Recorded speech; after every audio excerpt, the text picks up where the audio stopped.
Hello guys. Hello. Welcome back to our channel. Jaswinder vlogs. कैसे हैं आप सब? होप करते हैं आप सब ठीक होंगे।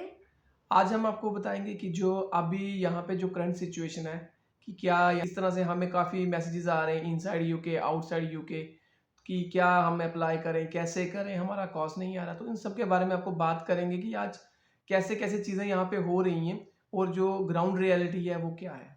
बेसिकली जब ये न्यूज़ आई थी तब ही बहुत सारे जो लोग हैं वो वरीड हो गए थे कि अब क्या होगा, तो अब तो उन्होंने डेट भी अनाउंस कर दी है। तो काफ़ी लोग जो हैं वो यहाँ से मूव होने का सोच रहे हैं और कुछ जो है वो मूव हो चुके हैं।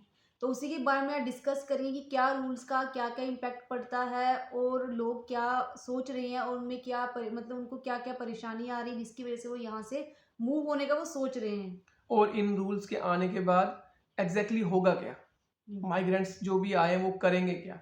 तो ये सारा हम आज इसमें आपके साथ बात करेंगे कि रूल्स के बाद जो अभी का जो सिनेरियो चल रहा है तो क्या है। स्टार्ट करते हैं अपनी आज की वीडियो। पहला जो अगर हम बात करें रूल की, वो उन्होंने किया था कि जो हेल्थ केयर वीजे पे हैं वो डिपेंडेंट नहीं ला सकते हैं, वो 11 मार्च से उन्होंने इम्प्लीमेंट कर दिया है। तो बहुत लोगों को ये डाउट है कि अगर हम वीज़ा जो है अप्लाई, अगर हम मतलब हमारा कॉस्ट जो है अगर वो आ चुका है, तो मतलब कि 11 मार्च के बाद अगर वो फाइल अप्लाई करते हैं तो क्या रूल उन पे इम्प्लीमेंट होगा। तो आपको ये हम क्लियरली बता देते हैं कि कॉस्ट का कोई इफेक्ट नहीं है। कॉस्ट आपका बेशक पहले आए या बाद में आए, उन जो वीज़ा फाइलिंग की डेट होगी वो मैटर करती है कि आप वीज़ा कब फाइल कर रहे हैं। क्योंकि कॉस्ट एक डॉक्यूमेंट है, मैंने पहले भी आपको बताया था, स्टडी के लिए कैश लेटर लगता है और आपकी जो जॉब के लिए स्पॉन्सर जॉब के लिए कॉस्ट लेटर लगता है। जैसे हमारा पासपोर्ट होता है, हमारे क्वालिफिकेशन डॉक्यूमेंट्स होते हैं, हमारा आईलेट्स सर्टिफिकेट होता है। इस तरह से कॉस्ट एक डॉक्यूमेंट है जिस पे ये मेंशन होता है कि आपको इस एम्प्लॉयर ने जॉब दी है, आपके जो जिसके पास आप काम कर रहे हो इस कंपनी ने, उसकी ये सैलरी है, ये क्राइटेरिया है, इतनी आपकी जॉब रहेगी, पूरा डाटा उस पर बना होता है। तो कॉज कोई वीज़ा नहीं है। अब कई लोग हमें मैसेजेस करते हैं, कमेंट करते हैं कि हमारा कॉस्ट जो अभी फाइल हो रखा है, हमारी फाइल लगी हुई है, हमारा कॉस्ट नहीं आया है। अरे फाइल उसको नहीं बोलेंगे, कॉस्ट के लिए तो फर्स्ट डॉक्यूमेंट है ना। ये चीज़ क्लियर है, आपका कॉस्ट अगर अभी तक नहीं आया है तो मेरे हिसाब से बड़ी मुश्किल होने वाली है। फाइल अगर आपकी तैयार है, आप लगा रहे हो, तो 11 मार्च से पहले आप अपनी फाइल एम्बेसी में पुट कर दो ताकि ये रूल्स आप इम्प्लीमेंट ना हो। क्योंकि फाइल पुट करके उसके बाद जो फिंगरप्रिंट्स होते हैं बायोमेट्रिक्स, जिस दिन वो होंगे ना, फाइल पुट जो करोगे वही डेट होगी, जिस दिन आप बायोमेट्रिक्स देने जाओगे उसके बाद आपकी फाइल प्रोसेस में आती है। तो कॉज का भूल जाओ कि कॉज आपको मिल भी गया इस महीने के एंड तक, फिर भी आप फाइलिंग इतने जल्दी अगर कर पाओगे तो वो आप पे है, क्योंकि कॉज एक डॉक्यूमेंट है। तो मैं अपनी तरफ से यही सजेस्ट करूंगा, जो भी मेरे व्यूअर्स हैं हमारे पाकिस्तान इंडिया से या किसी अपनी और होम कंट्री से देख रहे हैं, अगर आपको कॉस्ट नहीं मिला अभी तक, अगर आपने कोई पेमेंट करी है वीज़े को लेके, कोई आपने मतलब कि वीज़ा आपको पता है कि यहाँ पे जो भी वीज़ा है वो सब सेल होते हैं, तो अगर आपने पेमेंट करी तो अपनी पेमेंट वापस ले लें एज सुन एज, क्योंकि होम ऑफिस ने पहले ही चीज़ें अनाउंस करी हैं और पहले से ही कॉस्ट नहीं आ रहे। अब उन्होंने डेट भी डिसाइड कर लिया कि 11 मार्च से ये रूल हम इम्प्लीमेंट कर रहे हैं। तो अब बल्क में लोग फाइल्स लगा रहे हैं और कॉस्ट अप्लाई कर रहे हैं। तो कई लोगों के आ रहे हैं, हमारे नोइंग में एक दो बंदों के विद इन 15 डेज में कॉस्ट आ गया और कई के कॉस्ट अभी 2-2 महीने से आ ही नहीं रहे हैं और कई की फाइल लगी है प्रायोरिटी में, अभी तक उनका रिजल्ट नहीं आया। तो आप अपने पैसे बचाएं, मत किसी की बात में आए, क्योंकि जिसने काम करवाना होता है एजेंट वगैरह ऐसा ही बोलते हैं, सब एक जैसे नहीं होते हैं एजेंट। कुछ ऐसे होते हैं कि वो आपको बोलेंगे नहीं हम बैठे हैं, हमें पता है कैसे काम होता है, कॉस्ट आपका आ जाएगा, आपकी फ़ाइल लग जाएगी।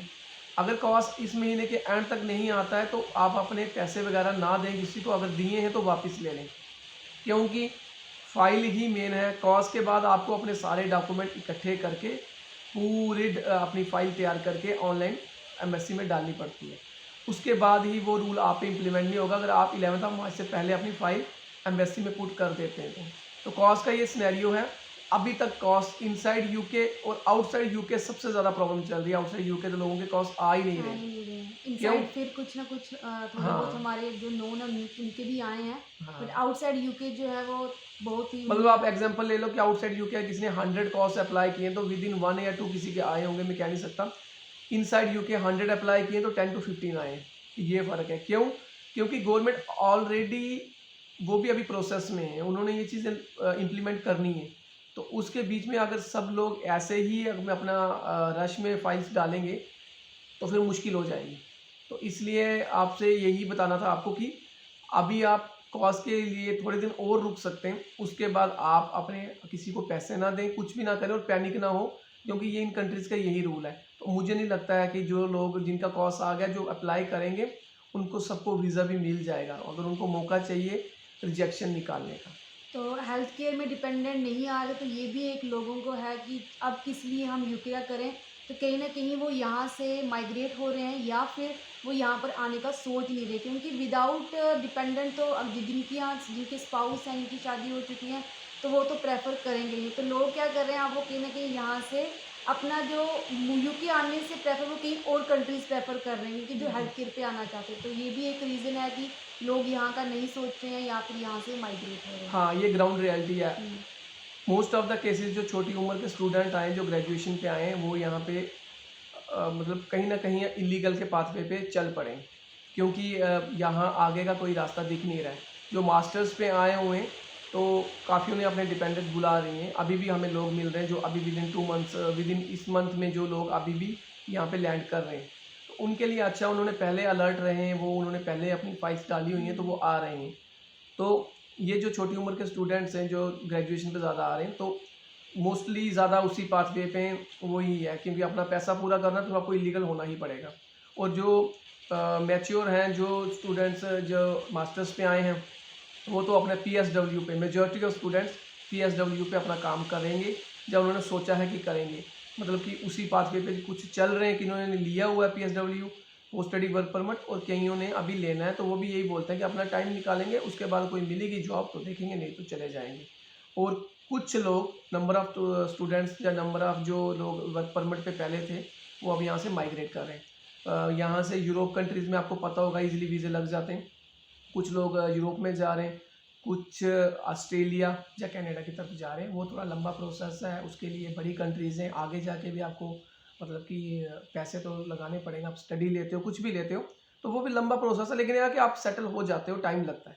तो ये यहाँ का जो ग्राउंड रियलिटी है, कि इस तरह से यहाँ पे हो रखा है कि लोग यहाँ से मूव कर रहे हैं। तो जो आने का सोच रहे हैं उनका यही है, अगर आपको फ्री ऑफ कॉस्ट कुछ पेमेंट में आपका काम हो रहा है, तो आप स्टिल वेट कर सकते हैं उस चीज़ के लिए, आप देखें। लेकिन अगर किसी को पैसे दे के अभी कॉस्ट अप्लाई कर रहे हैं, या फिर ये विद इन डेज आप देख लो कि फेब के एंड तक आप अपना सब कुछ क्लोज कर लो, यहाँ पे अब कॉस्ट ही नहीं आया तो आप फाइल कैसे पुट करोगे? और 11 ऑफ मार्च के बाद तो ये चीज़ होनी है। अगर सिंगल आना है हेल्थ केयर के वीज़े पे, तो आप जब मर्जी आ सकते हैं। तो सेकंड जो है वो है आईएचएस फी का, जो हमने आपको बताया था कि इन्होंने 66% जो है आईएचएस फी को इंक्रीज कर दिया है 624 पाउंड से 1035 पाउंड। तो ये भी एक रीज़न है, क्योंकि आप खुद सोचो कि इतनी ज़्यादा आईएचएस फी कौन देगा आएगा। हेल्थ के वीज़े पे चलो ठीक है आईएचएस फी नहीं है, लेकिन हर कोई तो हेल्थ के वीज़े पे नहीं आता ना, बहुत सारे जो हैं वो स्किल्ड वर्कर वीज़े से भी आते हैं। तो आईएचएस फी अगर एक पर्सन की इतनी है, तो उनके जो स्पाउस होंगे, चिल्ड्रन होंगे, तो उनकी बहुत ज़्यादा हायर अमाउंट में जो आईएचएस फी है वो पड़ जाती है। हमने अपनी लास्ट वीडियो में बताया था, क्योंकि अब कुछ लोग यहाँ पे वर्क परमिट पे हैं, अगर उनको डिपेंडेंट बुलाना है, तो केयर होम का सबसे बड़ा यहाँ पे नुकसान लोगों का यहाँ से और आउटसाइड कंट्री यूके से आउटसाइड से हुआ है हेल्थ केयर वीज़ा का। यही एक रास्ता था जहाँ पे लोग ज़्यादा आते थे। अब दूसरी इंडस्ट्रीज़ हैं, होटल लाइंस, टेक इंडस्ट्रीज़ होती हैं, आईटी कंपनीज़ होती हैं, या फूड इंडस्ट्रीज़, ये आपके जो भी रेस्टोरेंट्स वगैरह होते हैं, या होटल लाइन, जो भी हॉस्पिटैलिटी का जो भी होता है सेक्टर, तो उसमें आपको आईएचएस फी अलग से देनी पड़ती है। और जो आप यहाँ पे वीज़ा लेते हो, जो कुछ लोग वीज़ा सेल करते हैं, उसके आपको अलग से पैसे देने पड़ते हैं। तो खुद सोचो कि आईएचएस फी इतनी बड़ी हो जाएगी, तो 3 साल का ही अगर आप 2 बंदे लोगे, तो आपकी सीधी सीधी 6 लाख तो आईएचएस फी होगी, और गवर्नमेंट की जो अपनी फ़ी होगी वो भी, और जो लॉयर लेगा वो भी, और आप वीज़ा भी यहाँ पे लोगे उसके भी पैसे दोगे। तो मतलब कि चीज़ें काफ़ी मुश्किल होती जा रही हैं। तो ये ग्राउंड रियलिटी है कि कॉस्ट यहाँ भी नहीं आ रहे हैं, क्योंकि बार बार हमें काफ़ी कमेंट आ रहे हैं कि कॉस्ट, और हमने सोचा कि इस चीज़ के लिए अभी जो सिचुएशन चल रही है, हम आपको एक वीडियो बनाएं, उसके थ्रू आपको इन्फॉर्मेशन दें कि कॉस्ट आपको स्टिल वेट ही करना पड़ेगा, इसका कोई और हल नहीं है, कोई रास्ता नहीं है। और वेट के अंडर ही गवर्नमेंट ने डेट अनाउंस कर दी है। तो ये सामने दिख रहा है कि दरवाज़ा बंद करा हुआ उन्होंने कि भाई हम अब नहीं देंगे। तो कुछ दिन रह गए और उसके बाद ये क्वेश्चन बिल्कुल ही ख़त्म हो जाएगा। क्यों? क्योंकि जब डेट ही इम्प्लीमेंट होगी, फिर आपका कॉस्ट आए ना आए उसका कोई आपको फ़र्क नहीं पड़ेगा। तो मैं बार बार यही बोलूँगा कि अभी किसी को पैसा दे के आने की कोशिश ना करें। जो आ रहे हैं अगर वो पैसा अपना ले सकते हैं तो वापस ले लें, ये हमारा सजेशन है। क्योंकि यहाँ पे 11 मार्च के बाद आपका कुछ नहीं हो सकता। हेल्थ केयर वीज़ा पे आप आ सकते हो लेकिन डिपेंडेंट को लेके नहीं, सिंगल पर्सन आ सकते हो। 5-6 साल आपको इस सेक्टर में पहले अच्छी तरह पता कर लेना, इसमें काम करना होता है।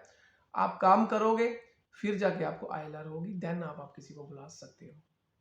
अब जो मेन रीज़न है, जो हम लोग भी समझ रहे हैं कि है, वो है जो फैमिली को आपने बुलाना है, उनका जो सैलरी क्राइटेरिया शो करना है। बिल्कुल, मीन्स कि एक तो उन्होंने स्किल्ड वर्कर वीज़े पे ही जो सैलरी है वो 38,700 उन्होंने बोला कि इतनी होनी चाहिए। बिल्कुल।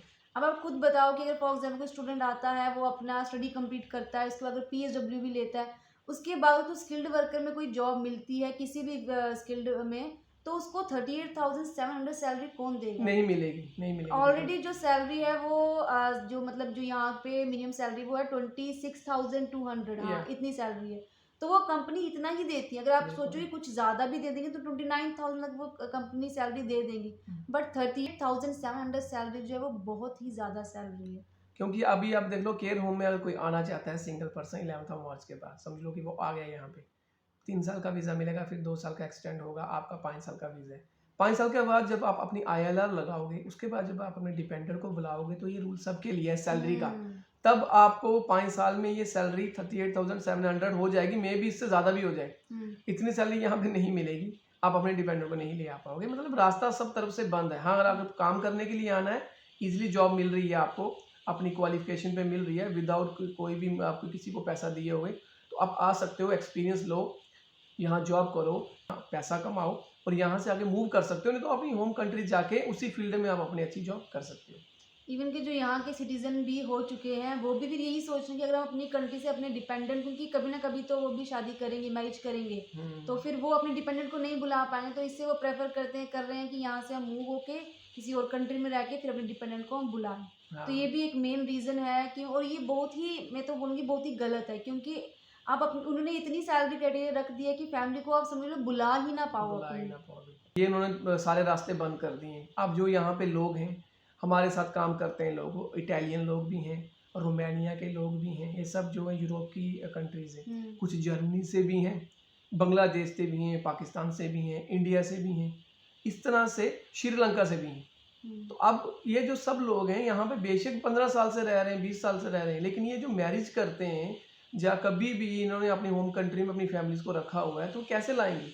तो बड़ा मुश्किल सा इन्होंने चीज़ अभी कर दिया। मे भी ये 2025 में 25 में इलेक्शंस हैं, तो गवर्नमेंट चेंज हो तो इस पर वापस कुछ चीज़ें चेंज हो, लेकिन इतने जल्दी नहीं होगा। होगा भी चेंज, कुछ ही होगा। बस यही सैलरी क्राइटेरिया जो सिटीजन के लिए है, जैसे इन्होंने अभी कर दिया, अभी फिलहाल 29 रखा है इन्होंने, तो इन्होंने बोला कि हम इसको जल्दी बढ़ाएंगे, तो इन्होंने वापस लेके जाना है वापस उसी जगह पे। तो सिटीजन के लिए कुछ हो सकता है, बाकी माइग्रेंट्स के लिए कुछ होना मुश्किल दिख रहा है। तो फिर ये एक पैनिक सिचुएशन ही है, कहीं ना कहीं सब वरी रही है। हमें भी, अब हम भी यहाँ पर हैं तो हमारे लिए भी वर्ड की बात ही है कि हर एक चीज़ जो है वो चेंज हो चुकी है। तो देखो अब क्या आगे क्या क्या गवर्नमेंट और क्या क्या नए रूल्स लेके आती है। अभी तक तो उन्होंने यही रूल्स लेके आए हैं और हम विश करते हैं, होप करते हैं कि यही रहें, इससे ज़्यादा और कुछ वो वर्स्ट ना करें। यही जो है इसी में सब हो गया, अब कुछ बचा ही नहीं है करने के लिए। चलो होप सो कुछ अच्छा भी कर दें। क्या, जैसे आपने बोला कि इलेक्शन, इन्होंने बोला इलेक्शन आ सकते हैं, तो क्या पता कुछ और रूल चेंज हो जाए। तो लेट्स सी क्या क्या होता है। बट यही थी हमारी वीडियो आज की, बताना कि लोगों में काफ़ी ज़्यादा मतलब वो परेशान हो चुके हैं और वो कहीं ना कहीं यहाँ से मूव होने का सोच रहे हैं या वो सोच चुके हैं। कुछ वापस जा रहे हैं, कुछ मूव कर रहे हैं। मूव करना आसान नहीं है, आपके पास वीज़ा होगा तो आप कर पाओगे। तो आज की हमारी ये वीडियो थी, हमने आपसे इन्फॉर्मेशन शेयर करनी थी। तो जैसे ही कोई और न्यूज़ हमें मिलती है, इन्फॉर्मेशन मिलती है, तो हम उस पर अच्छी तरह से सर्च करके आपको बताएंगे कि यहाँ पे क्या चल रहा है। अगर किसी को और भी कुछ जानना तो प्लीज़ हमें कमेंट कर सकते हैं। और कॉस के रिलेटेड यही है कि कॉस आपका आना एक डॉक्यूमेंट है, उसके बाद आपको अपनी, अगर आपके सारे डॉक्यूमेंट रेडी हैं, इस मंथ के एंड तक आपका कॉस आ जाता है, तो देन आप एक ही दिन में अपना वीज़ा फाइल कर सकते हैं। वीज़ा विद इन 1 आवर में भी फाइल हो जाता है। ये हम तो बार बार ऑनलाइन कॉस्ट है। का क्यों बोल रहे हैं, क्योंकि जितने भी हमें कमेंट्स आए हैं वो मोस्टली कॉस्ट को लेके ही आए हैं कि हमने हमें नहीं कॉस्ट पता फाइल कि कर दी है, किसी ने, हमारा एजेंट कॉस्ट। ने जो बाहर बैठे हैं लोग, उनको क्या बोला है कि कॉस्ट क्या है। तो कुछ ऐसे कमेंट हैं कि हमारा कॉस्ट, हमारी फाइल लगी हुई है, कब से हमारा कॉस्ट नहीं आया है, तो फिर वो बनता नहीं है। कॉस्ट अलग डॉक्यूमेंट है, फाइल होती है जब आप पूरी फाइल पुट करते हो। तो उस चीज़ पे हमें भी थोड़ी सी क्लैरिफिकेशन नहीं मिल रही कि आप सही तरह से पूछना क्या चाह रहे हो कि या फिर आपको नॉलेज नहीं है पूरी तरह से कॉस की। कॉस एक डॉक्यूमेंट है, वो उसके आने के बाद आपकी फाइल पुट होगी, तो आप अपनी फाइल रेडी रखें। अगर कॉस आ जाता है तो उसको फटाफट एम्बेसी में पुट कर दें, किसी के थ्रू, या खुद भी आपको नॉलेज है आप कर सकते हैं। तो 1 घंटे में आपका जो फाइल है वो एम्बेसी में पुट हो जाती है 11 मार्च, इससे पहले। उसके बाद आपको कुछ भी नहीं होगा। तो अगर हमारी आपको वीडियो पसंद आ रही है तो प्लीज़ लाइक एंड शेयर ज़रूर करें और हमारे चैनल को पहले सब्सक्राइब सब्सक्राइब ज़रूर करें, ताकि हम और अच्छी वीडियोस आपके लिए लेके आएँ। तो मिलते हैं अपने नेक्स्ट वीडियो में, तब तक के लिए आप सब अपना ध्यान ध्यान रखें। रखें। Bye bye. बाय।